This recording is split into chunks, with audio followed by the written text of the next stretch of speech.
যারা কথায় কথায় আপনাকে অপমান করেন, আপনার নিন্দা করেন, আপনাকে বাধা দেবার চেষ্টা করেন, আপনাকে ছোট করেন।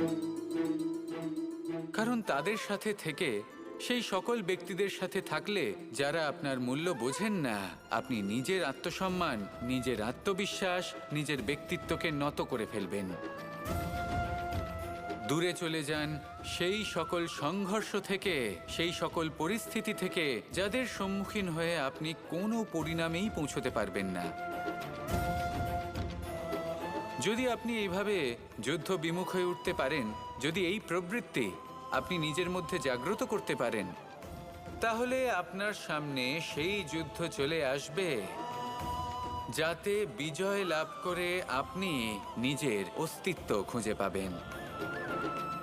আর সেটাই হলো সবথেকে বড় জয়লাভ। আসুন